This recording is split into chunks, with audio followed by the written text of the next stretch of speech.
शिव शिव शिव शंभो। জয় শ্রী মহাকাল। আজকে হচ্ছে জুনের 6 তারিখ 2025। আজকে বর্তমানে আমি দাঁড়িয়ে আছি হরিদ্বারে হোটেল নিয়েছিলাম রেলওয়ে স্টেশনের সামনেই। এখন বাজে ভোর 4:20। আমি এখন বেরিয়ে যাচ্ছি বদ্রীনাথের উদ্দেশ্যে। আজকে আমার যাওয়ার কথা হচ্ছে বদ্রীনাথ থেকে আরও 4 কিলোমিটার দূরে মানা গ্রাম পর্যন্ত। তো কিছুক্ষণের মধ্যেই আমাদের গাড়ি আসবে রেলওয়ে স্টেশনের সামনে। ওখান থেকে আমি বেরিয়ে চলে যাব বদ্রীনাথের উদ্দেশ্যে। যাওয়ার পথে মা ধারী দেবীকে প্রণাম করে যাব। তারপর মানাগ্রাম পৌঁছতে আশা করি সন্ধে হয়ে যাবে। 6টা সাড়ে 6টার মধ্যে মানাগ্রাম পৌঁছে যাব। এই চলে এসেছি শিব মূর্তি চৌরাহা। দেখে বোঝার উপক্রম নেই যে 4:15 বা কিছু একটা বাজে। ওইখান থেকে বেরিয়ে যাব আস্তে আস্তে।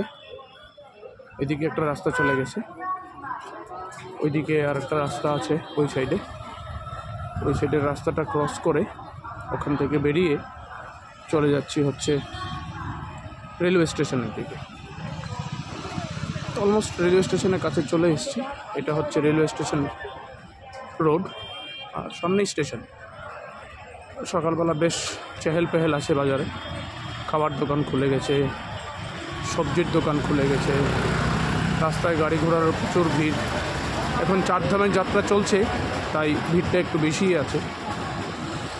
এসে গেছি রেলওয়ে স্টেশনের সামনে। এই হচ্ছে হরিদ্বার রেলওয়ে স্টেশনের গেট। তো তার উল্টো দিকেই সকালবেলায় বাসও পাওয়া যায়, প্লাস শেয়ার গাড়িও পাওয়া যায়।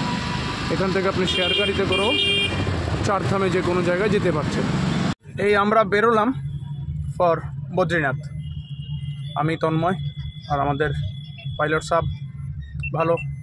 এই হচ্ছে আমাদের হরিদ্বারের রাস্তা। আর গাড়ি আমাদের আর্টিগা। এই হচ্ছে তন্ময় বাবু। হ্যালো। গাড়ি আর্টিগা। বেরিয়ে যাচ্ছি। মোটামুটি 12 ঘন্টার আমাদের টার্গেট, কারণ মাঝখানে আমরা কিছুটা জায়গায় নামবো। ধারী দেবী তো তার মধ্যে অন্যতম।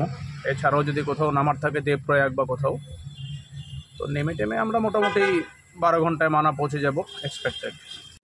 এখন চলে এসেছি মানা ভিলেজে। এটা হচ্ছে মানার প্রবেশদ্বার। আমরা মোটামুটি 13 ঘন্টার সফর শেষ করে আমরা জাস্ট ঢুকলাম মানায়। এই হচ্ছে মানার প্রবেশদ্বার। আমরা মানায় ঢুকে গেলাম। বাস এখন হোমস্টেতে গিয়ে সামান রেখে তারপর বেরোবো একটু মানা দেখার জন্য। যদিও সন্ধে হয়ে এসছে। হচ্ছে মানা গ্রাম, ভারতের প্রথম গ্রাম বদ্রীনাথের দিকের তরফ থেকে।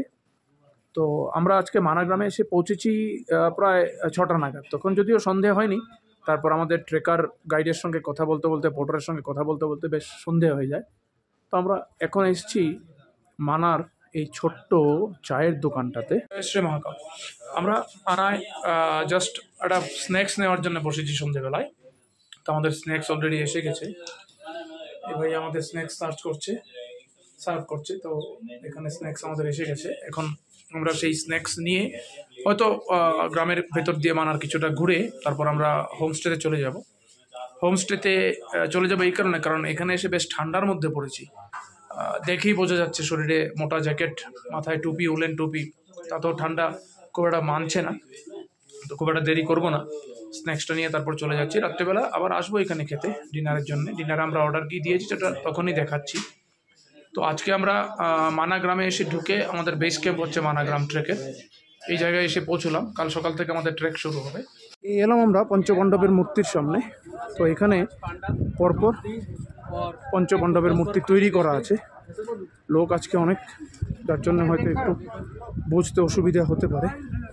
তো একে একে এখানে যেমন সোয়ান যুধিষ্ঠিরের সঙ্গে গিয়েছিল যে কুকুর, ওনার মূর্তি। তারপর এখান থেকে শুরু হয়েছে ধীরে ধীরে পঞ্চপাণ্ডবের মূর্তি। তো এখানে ওনাদের এই মূর্তিগুলি খুব সুন্দরভাবে তৈরি করে লাগানো হয়েছে, যেটা খুব মনমোহক। আর আপনি শতপন্থের পথে না যান, আপনি স্বর্গারোহণের পথে না যান, কিন্তু অন্তত এইটুকু জায়গায় এলে আপনি জানতে পারছেন যে কোথায় কি আছে। যেমন এখানে দেখুন অর্জুনের মূর্তি, সর্বশ্রেষ্ঠ ধনুর্ধারী অর্জুন, ওনার মূর্তি। তারপর আস্তে আস্তে করে পঞ্চপাণ্ডবের সব ভাইদের মূর্তি এখানে তৈরি করা আছে। আর ওটা হচ্ছে স্বর্গারোহিণী দ্বার। আর নিচে দিয়ে প্রবল বেগে বয়ে চলছে মা অলকানন্দা, আর ও পাশ দিয়ে বেরিয়েছে মা সরস্বতী। আমরা এখন এই দ্বার দিয়ে বেরিয়ে যাচ্ছি।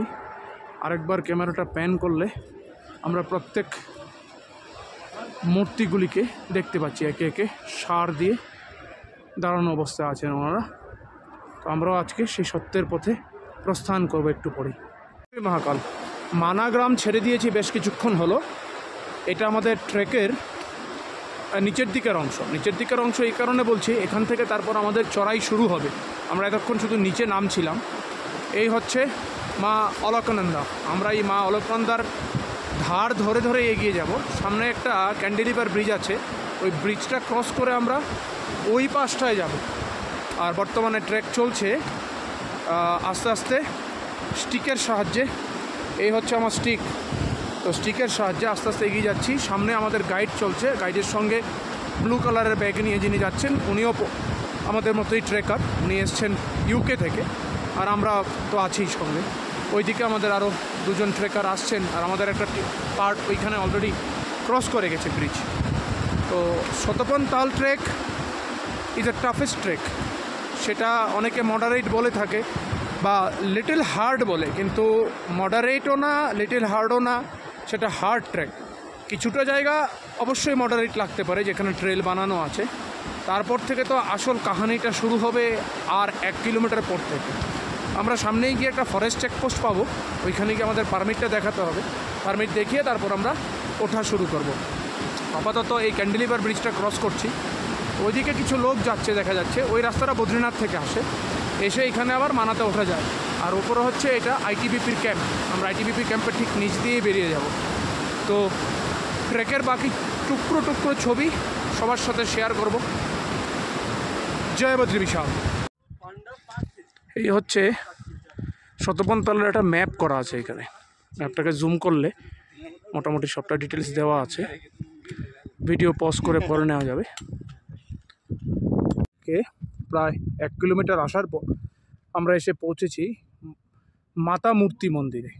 মাতা মূর্তি মন্দিরে মাথা না ঠেকে শতপন তালের ট্রেক না করাই ভালো। উনি হচ্ছেন এই অঞ্চলের রক্ষাকর্তা বা রক্ষাকর্ত্রী। উনি হচ্ছে নর এবং নারায়ণের মা, নর এবং নারায়ণের মা। এবার ওনারা কারা? এই হচ্ছে নারায়ণ পর্বত, আর ইনি হচ্ছেন নর পর্বত, নর এবং নারায়ণ। আমরা মাতা মূর্তি মন্দির থেকে বেরিয়ে গেছি। বেরিয়ে এখন আমাদের আবার পথ চলা শুরু। এই বোল্ডার পথ এখান থেকেই শুরু হয়ে গেছে, যদিও এটা বোল্ডার জোন না। বোল্ডার জোন আসে জেনারেলি 13,000, 13,500 বা 14,000 ফিটের ওপর থেকে। প্রায় 2 কিলোমিটার পথ এসছি। ওইদিকে মোটামুটি দেখা যাচ্ছে পানা, আর ছোট্ট একটা পথ এদিক দিয়ে যাচ্ছে। সেই পথটা একটা ছোট্ট ট্রেল বানানো, আর এদিকে একটা ছোট্ট মতে একটা ঘর দেখা যাচ্ছে, সেটা হচ্ছে ফরেস্টের চেকপোস্ট। এখান থেকে পথটা তৈরি হয়ে সোজা উপর দিকে চলে গেছে এই পাথরগুলির ভেতর দিয়ে, সেটা যাচ্ছে বসুধরা ফলসের দিকে।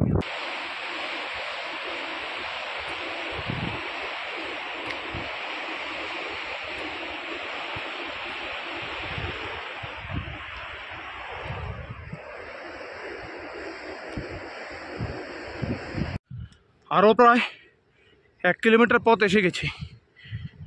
এবার ওপর দিকে উঠছি, শুধু উঠছি। এলিভেশন প্রায় 11,500 মনে হচ্ছে, কারণ অক্সিজেন প্রবলেম হওয়া শুরু হয়ে গেছে, প্লাস কথা বলতেও হাঁপিয়ে যেতে হচ্ছে। সামনে আমার ফেলো ট্রেকার তন্ময় যাচ্ছে, আর এদিকে বড় বড় পাথরগুলি তাকিয়ে বলছে খুব মজা, আয় আরও দেখাচ্ছি রাস্তা কাকে বলে। কিন্তু তোমরা যতই বলো না কাকু, মহাদেব যার সঙ্গে আছে চিন্তা তো তার নেই, দুশ্চিন্তাও নেই। মোটামুটি 4 কিলোমিটার পথ এসেছি, আরও 4 থেকে 4.5 কিলোমিটার বাকি আছে। আর প্রায় কিলোমিটার খানেক বা 1.5 কিলোমিটার যাওয়ার পরেই বসুধরা ফলস আসবে। সেটা আমাদের সাইডে আসবে না, সেটা আসবে অপোজিট সাইডে। আমরা ওই পথটা দিয়ে নেমে নিচে এসেছি। এখন আমাদের প্রথম গ্লেশিয়ার, এটা পার করতে হবে। আমি জাস্ট এইটুকু জায়গা পার করে এসে এই পাথরটায় দাঁড়িয়েছি, আর তন্ময় ক্রস করছে গ্লেশিয়ারটা। তারপর ওই গ্লেশিয়ারটা ক্রস করে ওই দিকে যেতে হবে। গ্লেশিয়ারটা মোটামুটি 0.5 কিলোমিটার হবে। কোথায় জল কোথায় ভাঙা বোঝার উপক্রম নেই, তাও যে টেকনিকটা আমরা জানি ওই সেই টেকনিকটা ইউজ করে যাওয়ার চেষ্টা করছে। এই হলো শতপন্থ গ্লেশিয়ারের একটা পার্ট, তার ঠিক নিচ দিয়ে মা অলকনন্দা বেরোচ্ছে। এটা শতপন্থ গ্লেশিয়ার পুরোটা না, তার সঙ্গে অলগাপুরি গ্লেশিয়ারও আছে।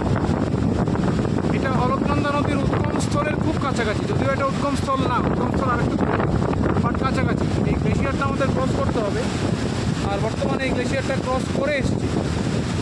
তো তারপরেই হচ্ছে বসুধরা ফলস দেখা যাবে হয়তো, ওই সামনে এই পাহাড়টার ঠিক নিচে বসুধরা ফলস দেখছি। আমি এখন দাঁড়িয়ে আছি মা অলকনন্দার প্রায় উৎসস্থলে। আমার ঠিক পেছনেই মা অলকনন্দার উৎসস্থল, সরি আমার সামনেই আমি মা অলকনন্দার উৎসস্থলে দাঁড়িয়ে আছি। চতুর্দিকে বড় বড় গ্লেশিয়ার, জাস্ট ক্রস করে এসছি পেছনের গ্লেশিয়ারটা। এখন ওপর দিকে উঠবো, আর তারপরে আসছে বসুধরা ফলস। আমি যদি এদিকে প্যান করে দেখাই, এই হচ্ছে মা অলকনন্দার উদ্গম স্থল। এখন অবধি যতটা প্যাচ এসছি সেই প্যাচের সব থেকে দুর্গম চড়াই হচ্ছে এটা। পুরো গ্লেশিয়ারটা ক্রস করে ওদিকে লোকরা উঠছে, আমি অলরেডি উঠে গেছি। তো এই গ্লেশিয়ারটা মোটামুটি প্রায় 1 কিলোমিটার উপর লম্বা, ওইটা ক্রস করে যেতে হবে। এটা হচ্ছে বসুধরা ফলস। অনেকটা পরিশ্রমের পর বসুধরা ফলসের জাস্ট উল্টো দিকে এসে বসেছি। আমরা বসুধরা ফলসের রাস্তায় আসিনি বলে ফলসের নিচে যেতে পারলাম না, আমরা উল্টো দিকের পথে এসেছি। শতপন্থের রাস্তা উল্টো দিকে বেরোয়। বসুধরা ফলস নিয়ে একটা কথিত আছে যে এই বসুধরা ফলসের জল কোনো পাপী আত্মার উপরে পড়ে না। যারা পুণ্যবান লোক ওদের গায়েই জলের ছিটে কিংবা জল পড়ে। আমার বউ আমাকে বলেছিল বসুধরা ফলসের নিচে গিয়ে দাঁড়াতে। আমি না সেই টেস্ট করার রিস্কটা নিলাম না। আমি উল্টো দিক থেকে বসে এই বসুধরা ফলসকে দেখছি আর এই ভিডিওটা তুলছি। এই রিস্কটা তোলা থাকলো, পরে কখনো দেখা যাবে। Coffee with mountain. আজ লক্ষ্মীবনে পৌঁছার পর বেশ ভালো কফি দিল ওরা। তো কফিটা নিয়ে দেখতে তো ভালোই লাগছে, খেতেও ভালোই হবে। 12,000 ফিটের উপরে কফি পাচ্ছি, সেটাই যথেষ্ট। এই হচ্ছে লক্ষ্মীবন। সকাল 10:08 শুরু করেছিলাম লক্ষ্মীবনের জন্য যাত্রা। তারপর গুটি গুটি পায়ে হাঁটতে হাঁটতে একে একে বসুধরা ফলস, চামতলি এগুলি ক্রস করে ভয়ঙ্কর কিছু রাস্তা, বোল্ডার জোন এগুলি ক্রস করে এখানেও বসুধরা ফলস দেখা যাচ্ছে। আর এই ভয়ঙ্কর উঁচু উঁচু পাহাড়, সেগুলি দেখতে দেখতে মোটামুটি বিকেল 3টা নাগাদ এসে পৌঁছাই লক্ষ্মীবন, আমাদের প্রথম বেস ক্যাম্প। এটা একটা অদ্ভুত জিনিস লক্ষ্য করবেন, এই লক্ষ্মীবনে কোথাও কোনো গাছের চিহ্ন মাত্র নেই। কারণ বিজ্ঞান বলে 11,500 ফিটের উপরে কোনো বড় গাছ হয় না, ইভেন 12,500 ফিটের উপরে কোনো লতাগুল্মও হয় না। তো বিজ্ঞানকে ভুল প্রমাণিত করে অনেক সময় স্পিরিচুয়ালিটি, সেটা আমি বিশ্বাস করি, কিন্তু সবাই তো আর করে না। আজকে তাই সবার বিশ্বাসের জন্যে এই স্পিরিচুয়ালিটির ব্যাপারটা যা শুধু দেখাচ্ছি, একটু ভালো করে দেখুন। আমি ক্যামেরাটা ঘুরিয়ে দেখাচ্ছি বিজ্ঞানকে কিভাবে ভুল প্রমাণিত করে স্পিরিচুয়ালিটি। দেখুন, সবুজ গাছ দেখতে পাচ্ছেন তো, এই হচ্ছে ভোজপত্রের গাছ, বা ইংলিশে ওদের নাম হচ্ছে বার্চ ট্রি। এই যে ভোজপত্র, আগে এই ভোজপত্রের গাছের ছালের মধ্যেই বেদ পুরাণ লেখা হয়েছিল। ঋষিমুনিরা তার মধ্যেই ওদের বিভিন্ন মেসেজ লিখতেন। কিন্তু কি অদ্ভুত না, যে 12,000 ফিটের ওপরে যেখানে গাছ হয় না, আগে উল্টো দিকে দেখালাম লতাগুল্ম পর্যন্ত নেই, কিন্তু এখানে দেখুন দিব্যি গাছ দাঁড়িয়ে আছে এবং বেশ বড় বড় গাছ। নিচে মা অলকনন্দা, এদিকে গ্লেশিয়ার, মা অলকনন্দা ওইদিকে বদ্রীনাথের দিকে ছুটে চলছে প্রবল বেগে, গর্জন শুনতেই পাচ্ছেন। তো এই জায়গাটার নাম হচ্ছে লক্ষ্মীবন। সত্যি লক্ষ্মীবনই। এই গাছগুলি না বনে রূপান্তরিত করেছে এই ছোট্ট জায়গাটাকে। একটা ছোট্ট মিডো, তার পাশেই এই বড় বড় গাছ লক্ষ্মীবনের। সত্যি স্পিরিচুয়ালিটি বলে একটা কথা আছে, মহাদেব অবশ্যই আছেন, সেটা আমি মানি, বাকিরা মানুক আর না মানুক। কিন্তু আজকে যারা আমার এই ভিডিও দেখবেন আশা করি একটু মানার চেষ্টা করবেন যে ঈশ্বর উপরে বসে আছেন অবশ্যই। আর আমি আবার দেখাই, বলবেন যে আমি ভুলভাল বলছি। এই হচ্ছে গাছগুলি আপনি দেখতে পাচ্ছেন, আবার দেখাচ্ছি, এদিকে আবার দেখুন, প্যান করে দেখাচ্ছি। কোথাও কোনো গাছের চিহ্ন তো ছাড়ুন, কোথাও কোনো লতা গুল্মের চিহ্নও নেই, কিচ্ছু নেই, শুধু পাথর আর পাথর, পাথর আর পাথর। জল শেষ হয়ে গেছে, তো জল আছে এখানে, গ্লেশিয়ার থেকে মেল্ট হয়ে পানি নিচে নামছে, ওইখান থেকে জল নেব। যাই হোক, জল নিতে যাচ্ছি বেশ খানিকটা দূরে, অক্সিজেনের জন্যে শ্বাস নিতে কষ্ট হচ্ছে। এখন বাজে প্রায় সন্ধ্যা 6:30। স্যুপ দিয়ে গেল, রেডিমেড স্যুপ, ভালোই, কারণ এই ধরনের টেম্পারেচারে স্যুপটা খুবই প্রয়োজন। তো আমরা বর্তমানে এই টেন্টটাতে আছি, এটার ফ্রন্ট ডোরটা খোলা আছে আর ইনার ডোরটা লাগিয়ে রেখেছি, কারণ বাইরে প্রচণ্ড হাওয়া দিচ্ছে, এই হাওয়াতে শরীর খারাপ হয়ে যাবে। রাত বাজে 8:30, এখন আমার ডিনার চলে এসছে আমাদের। বাইরে বেরোতে হয়নি, ওরা ডিনার দিয়ে গেছে, বলেছে বাইরে বেরোতে হবে না স্যার, আমরা দিয়ে যাচ্ছি, আপনি ভেতরেই খেয়ে নিন। তো ডিনারে মোটামুটি আছে আজকে ডাল, তারপরে ভিন্ডি, পাঁপড়, রুটি। হর হর মহাদেব। লক্ষ্মীবনে আজকে আমাদের প্রথম সকাল। গতকাল রাতে খুব ভালো ঘুম হয়েছে, খাওয়াও রাত্রে ভালো ছিল। এই হচ্ছে লক্ষ্মীবনের চিত্রটা। ডালিয়ার খিচুড়ি, ভালো খাবার, অনেকটা সময় পেটে থাকে ডালিয়া, তো সেটা খেয়ে হাফ অ্যান আওয়ার রেস্ট করে প্যাক আপ করে আমরা বেরিয়ে যাব আজকে। এই পথে বেরোবো, এই পথে বেরিয়ে ওই পাহাড়টার পেছনে যেতে হবে, তখন আমরা যাব আজকে চক্রতীর্থ। যাওয়ার পথে মাঝখানে পড়বে হচ্ছে সহস্রধারা, তারপরে চক্রতীর্থ। মহাদেব, আমরা আজকে দ্বিতীয় দিনের আমাদের বেস ক্যাম্প লক্ষ্মীবন থেকে চক্রতীর্থর পথে ট্র্যাক শুরু করছি। এই রুটটা মোটামুটি 10 থেকে 11 কিলোমিটার রুট। তন্ময় চলছে, আর এই হচ্ছে energy drink, so called Frooti. এখন তো লাগবে না, রাস্তায় কোথাও যখন প্রয়োজন হবে নেব। পথে পড়বে Sahastradhara, one of the important position.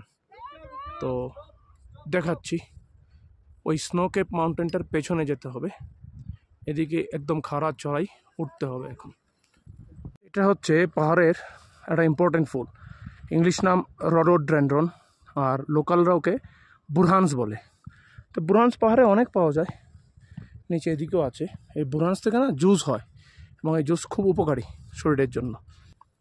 তো এই রুটটা তৈরি করা আছে পাথর পাথর ফেলে, কিন্তু দুর্গম, অবশ্যই দুর্গম এবং টাফ। তো চক্রতীর্থর যাওয়ার রাস্তাটা মোটামুটি আমার কাছে মনে হচ্ছে যে গতকাল লক্ষ্মীবনের রাস্তা থেকে একটু সহজ, কিন্তু আরও অনেকটা পথ যেতে হবে, তখন বোঝা যাবে সেটা এক্স্যাক্টলি সহজ না কঠিন, না কঠিনতর।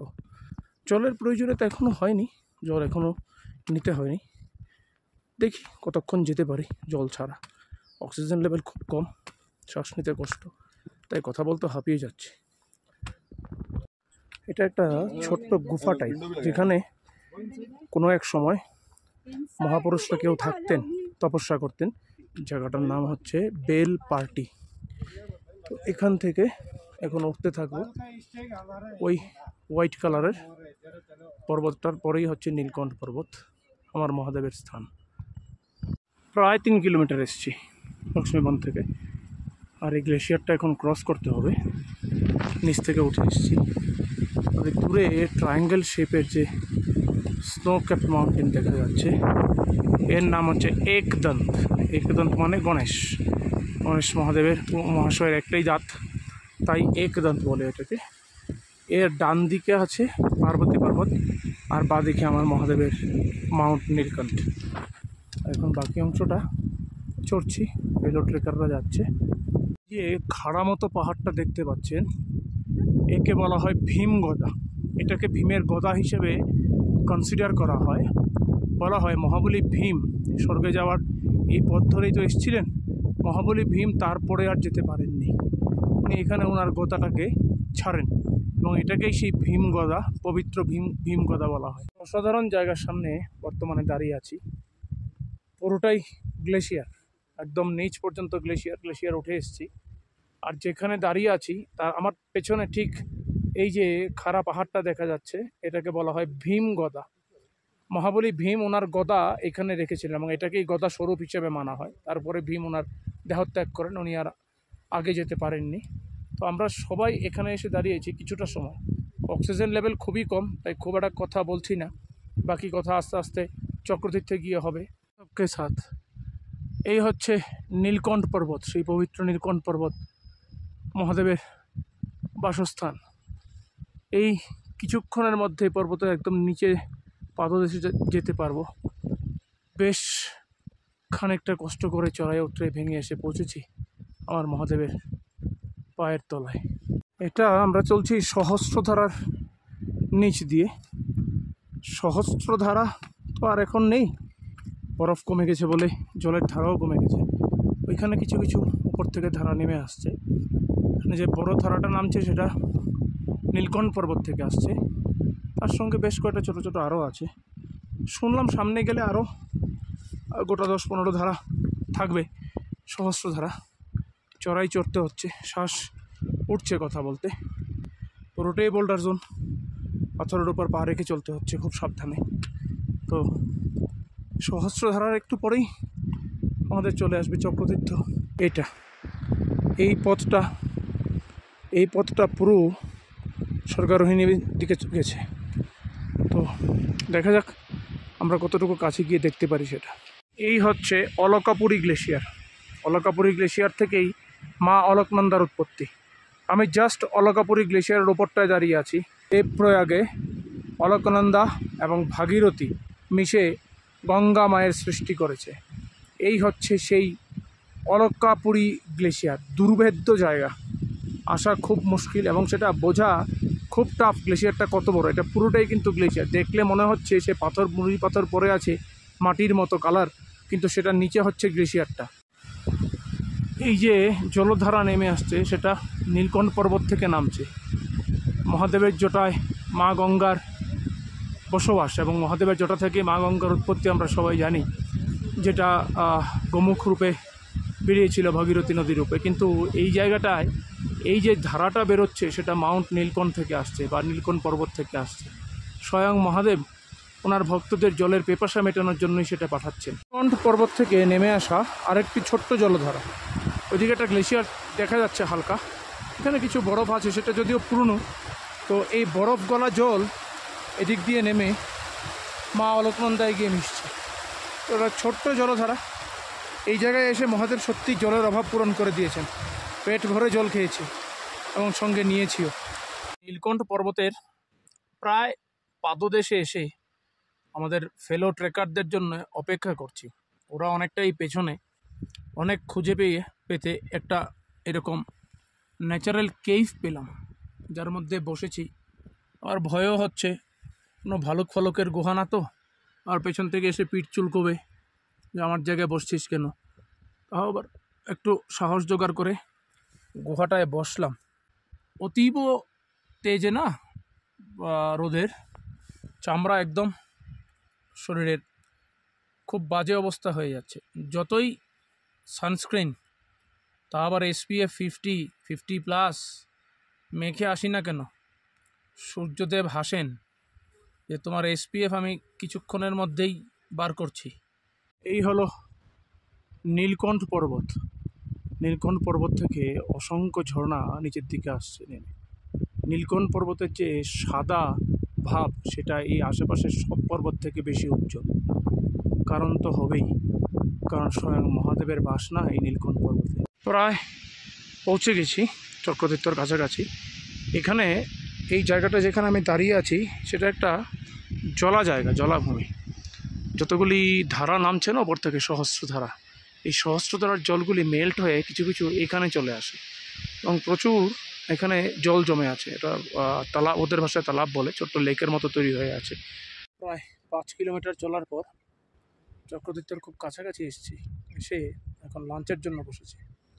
লাঞ্চ আমাদের প্যাক লাঞ্চ ছিল, যেটা লক্ষ্মীবন থেকে প্রিপেয়ার করে ওনারা ক্যারি করছেন আমাদের সবার। এই প্রথম জলের বোতলের মুখ খুললাম আজকে।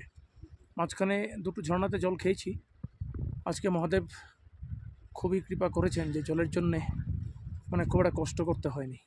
লাঞ্চ দিয়েছে, এখানে দুটো পরোটা আছে আর এটা পালকের সবজি।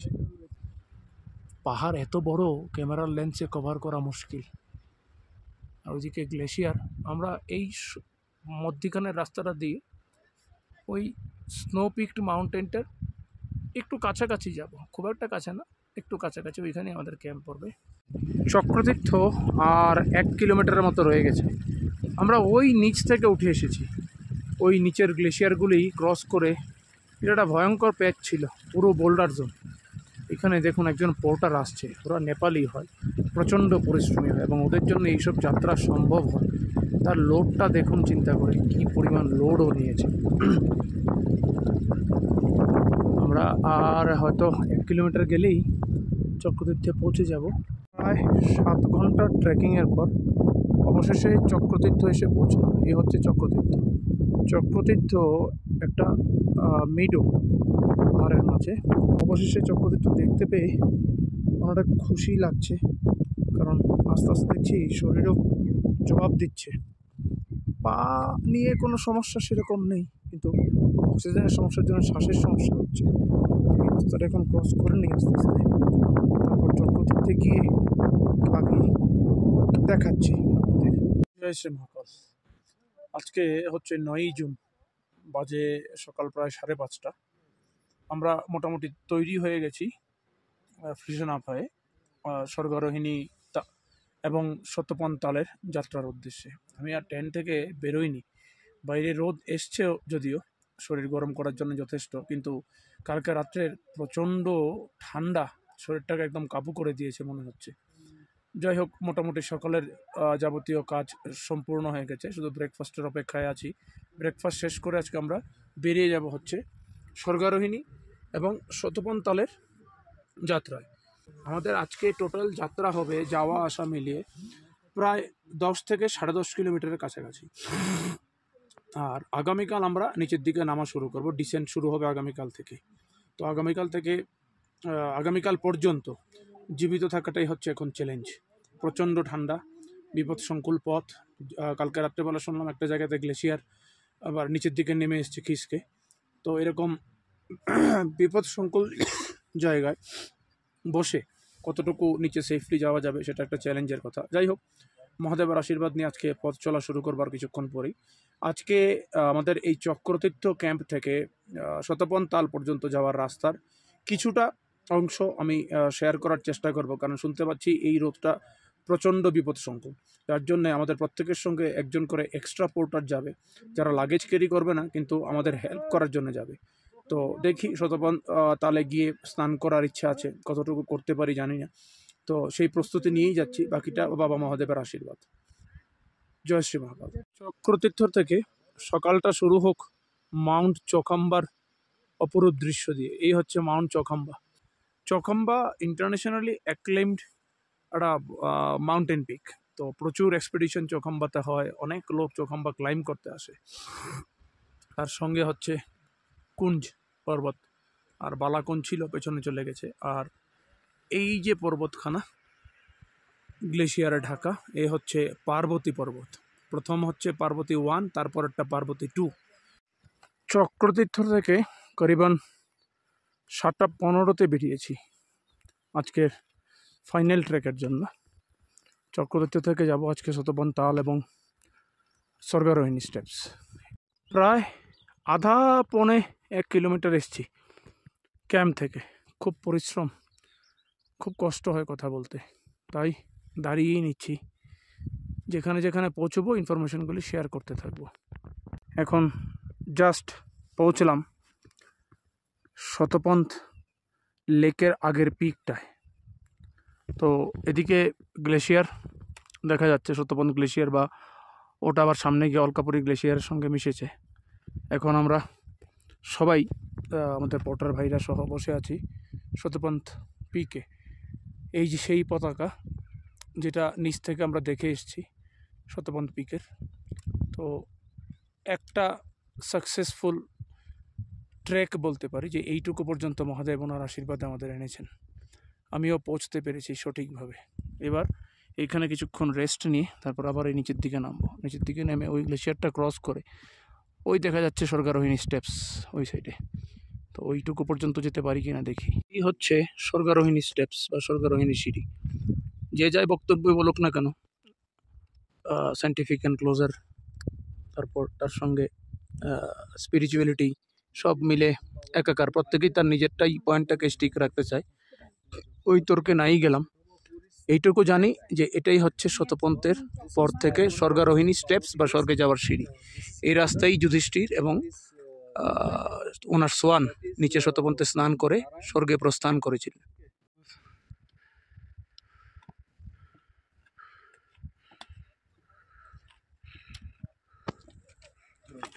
নিচে জানাতে পারি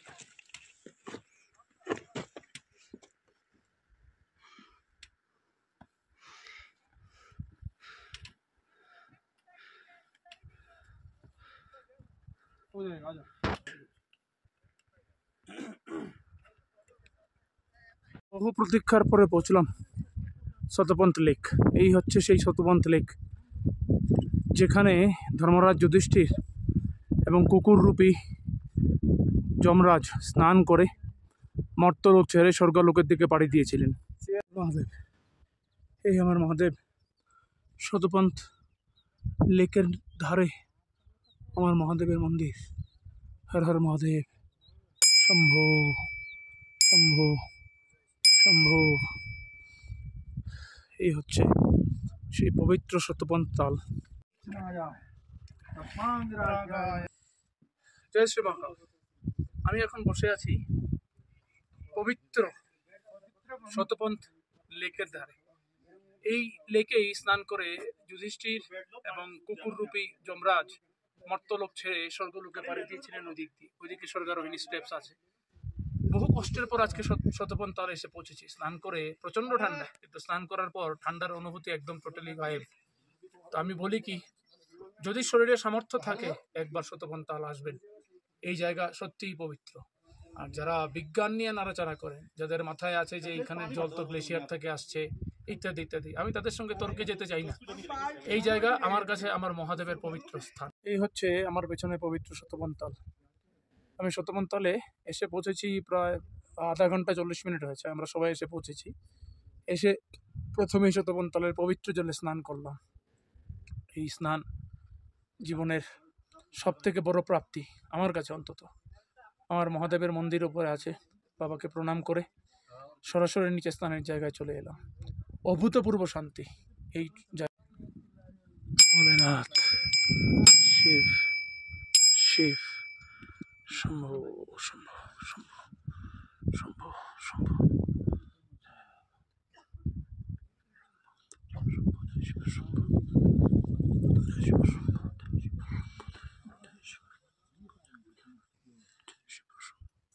শতপন্থ লেকের সঙ্গে এটা আমার মহাদেবের ছোট্ট একটি মন্দির। মহাদেব এই লেকের চতুর্দিকে বিরাজমান। মহাদেবের অস্তিত্ব প্রত্যেকটা কোনায় কোনায় অনুভব করা যায়।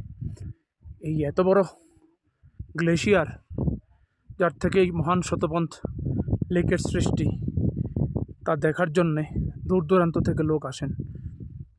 প্রচণ্ড কঠিন, বিপদসংকুল, প্রায় 21 কিলোমিটারের পথ মানা গ্রাম থেকে হেঁটে আসতে হয়। 3 দিনের মাথায় এই শতপন্থ লেকে এসে পৌঁছা যায়। শতপন্থের লাঞ্চ, যদিও এই লাঞ্চটা ওরা তৈরি করে এনেছে আসার সময় চক্রতীর্থ ক্যাম্প থেকে। পোলাও, আচার, কিছু আছে কিনা জানি না। তো এটাই শেষ করি আগে।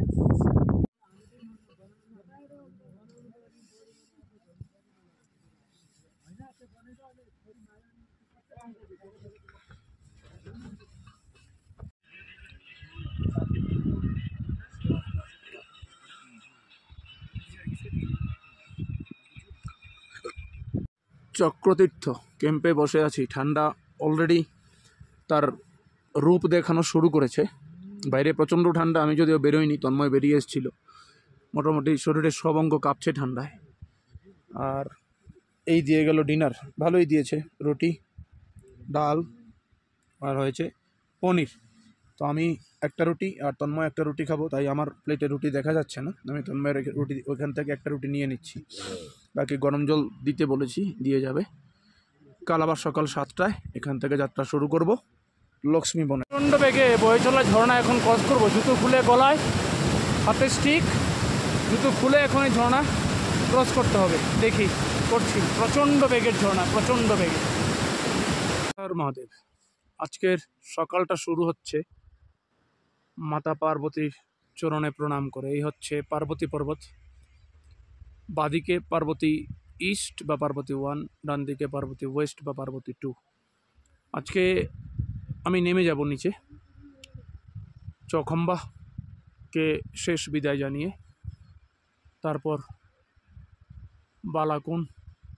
আজকে ক্লাউডস এসে গেছে সকাল থেকেই। গতকালকে ক্লাউডস ছিল না, বিকেলবেলা কিছুটা ছিল। আমরা এই টোটাল ট্রেকে কোনো দিন বৃষ্টি পাইনি, ক্লাউডস পাইনি, কিন্তু আজকে ক্লাউডস, এদিকে পুরো ক্লাউডস আসছে। আজকে বৃষ্টি হওয়ার চান্সেস খুব বেশি, তার জন্য বৃষ্টির জিনিসপত্র সব সাজিয়ে গুছিয়ে নিয়ে যাচ্ছি। আর কিছুক্ষণ পরে আমরা চক্রতীর্থ ছেড়ে দেব। এই হচ্ছে চক্রতীর্থের জায়গা। আমাদের ব্রেকফাস্ট এসে গেছে। আজ শেষ দিনে চক্রতীর্থ থেকে আমাদের নিচে নামা শুরু হবে মানাগ্রাম অবধি। এই পথটা অনেকে দুদিনে নামেন, একদিন লক্ষ্মীবনে এসে স্টে করেন, তারপর দিন লক্ষ্মীবন থেকে মানাগ্রামে নামেন। কিন্তু আমাদের যেহেতু শরীর ঠিকঠাকই ছিল, তাই আমরা গাইড এবং পোর্টারদের ভরসায় নিচে নামা শুরু করি সোজাসুজি মানাগ্রাম অবধি। আমরা মাঝখানে লক্ষ্মীবনে এসে লাঞ্চ সেরেছিলাম, তারপর আধ ঘন্টা রেস্ট নিয়ে আমরা আবার নিচের দিকে নামা শুরু করি। বেশ কিছুটা সময় আমাদের লেগেছিল মানা পর্যন্ত নামতে, কারণ মাঝখানে একটা জায়গাতে গ্লেশিয়ার ক্রস করতে হয়। সেই জায়গাটা খুব বিপদসংকুল এবং বাতাসের বেগ এতটাই ছিল, যার জন্য একটু ভয়ে আমরা পিছিয়ে যাই। কিছুটা সময় অপেক্ষা করে আমরা সেই গ্লেশিয়ারটা ক্রস করি। এই ক্ষেত্রে আমাদের একটু বেশ বেগ পেতেই হয়েছিল। আস্তে আস্তে করে আমরা যখন দেখতে পাই মানাগ্রামের সেই ভীমপুলের মন্দির, তখন মনে সাহস জাগে যে না, মানাগ্রাম প্রায় এসে গেছে। একটু পরেই দেখি মাতামূর্তি মন্দিরের পতাকাটা দেখা যাচ্ছে।